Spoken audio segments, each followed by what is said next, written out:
नमस्कार, आप देख रहे हैं वीके न्यूज। मैं हूं सुनील ब्राउन। 4 राज्यों के चुनावी नतीजे आ गए। 3 राज्यों में भारतीय जनता पार्टी बम्पर बहुमत के साथ सरकार में आ गई है, तो वहीं तेलंगाना में कांग्रेस पार्टी की विजय हुई है और यहां पर कांग्रेस पार्टी की सरकार बनने जा रही है। लेकिन तेलंगाना में वही हुआ जो वीके न्यूज ने कहा था। वीके न्यूज ने कहा था कि तेलंगाना में खेला होगा और तेलंगाना में खेला हो चुका है। क्या खेला हुआ है बताऊंगा आपको आगे, लेकिन पहले ये जान लीजिए कि तेलंगाना के नतीजे आए क्या है। तेलंगाना में भारतीय जनता पार्टी ने काफी अच्छा प्रदर्शन किया है। 2018 के नतीजे अगर देखें तो तेलंगाना में भारतीय जनता पार्टी की सिर्फ एक सीट थी, गौशबैल से विधायक राजा सिंह। लेकिन उसके बाद भारतीय जनता पार्टी ने यहां ताकत झोंकी और भारतीय जनता पार्टी के शीर्ष नेतृत्व में जिस तरह की रैलियां की और प्रधानमंत्री नरेंद्र मोदी ने खुद कहा कि भारतीय जनता पार्टी के यहाँ सरकार बनेगी, जिस तरह के रोड शो किए, उसके बाद वीके न्यूज एकमात्र वो चैनल था जिसने कहा था कि तेलंगाना में भारतीय जनता पार्टी कुछ कमाल करेगी और कांग्रेस की राह का सबसे बड़ा रोड़ा अगर कोई बनेगी तो भारतीय जनता पार्टी बनेगी। अभी के अगर मैं आंकड़ों की बात करूं तो तेलंगाना में बीआरएस जो सत्ताधारी दल है उसको अगर देखें तो 40 के आसपास सीटें मिलते दिख रही है।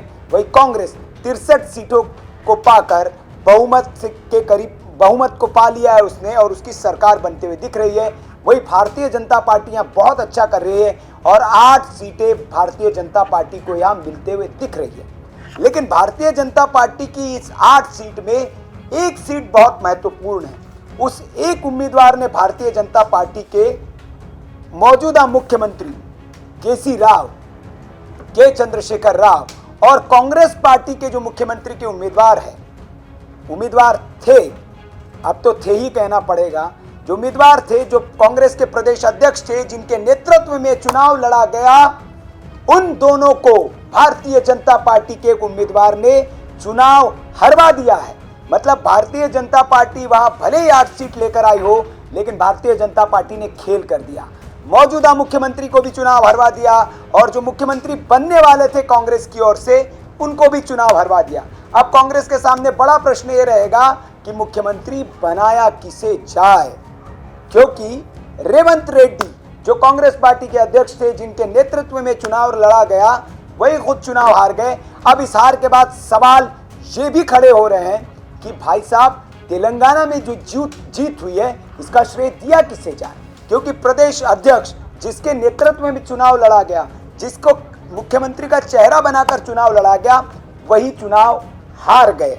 आपको बता दें कि कामारेड्डी सीट जो कि 16 नंबर सीट है तेलंगाना की, उस पर भारतीय जनता पार्टी ने कतिपल्ली वेंकट रमन्ना रेड्डी को चुनाव मैदान में उतारा था।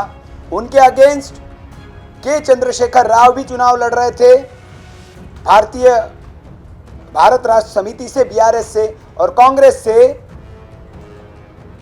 अनुमुला रेवंत रेड्डी वो चुनावी मैदान में थे। लेकिन भारतीय जनता पार्टी के वेंकट रमन्ना रेड्डी ने 4273 मतों से इन दोनों उम्मीदवारों को परास्त कर दिया है। 56,764 वोट केसी राव को मिले, जबकि 52,750 वोट रेवंत रेड्डी को मिले। तीसरे नंबर पर वो रहे और पहले नंबर पर 61,000 वोटों के साथ के वेंकटा रमन्ना रेड्डी ने इस चुनाव को जीत लिया। तो जो कांग्रेस के उम्मीदवार है, जिनकी सरकार तेलंगाना में बनने जा रही है, जो कांग्रेस के मुख्यमंत्री के दावेदार थे, वो तीसरे नंबर पर आए, दूसरे नंबर पे भी नहीं, तीसरे नंबर पर वहां की जनता ने उनको धकेल दिया। तो अब एक बड़ा सवाल, प्रश्न चिन्ह यहां पर लग गया है कि तेलंगाना की जीत क्या कांग्रेस पार्टी को धुप्पल में मिली हुई जीत है? क्योंकि जिसके नेतृत्व में चुनाव लड़ा गया उसे ही अगर राज्य की जनता ने नकार दिया और जितने भी एग्जिट पोल आए थे, फिर से इस हार ने एग्जिट पोल के नतीजों पर भी सवाल खड़ा कर दिया है, क्योंकि एग्जिट पोल में सबसे ज्यादा मुख्यमंत्री के लिए पसंद किया जाने वाला चेहरा के रेवंत रेड्डी को ही बताया गया था। तो क्या एग्जिट पोल फिर धुप्पल साबित हुए? ये 2-3 प्रश्न इस हार के बाद खड़े हुए। इस पर आपकी क्या राय है? कमेंट बॉक्स में आप हमें जरूर बताएं। वीडियो अच्छा लगा हो तो लाइक करें, शेयर करें और ऐसी खबरों के लिए देखते रहिए देश का सबसे भरोसेमंद विश्वसनीय न्यूज चैनल वीके न्यूज। नमस्कार। वीके न्यूज, राष्ट्र के नाम।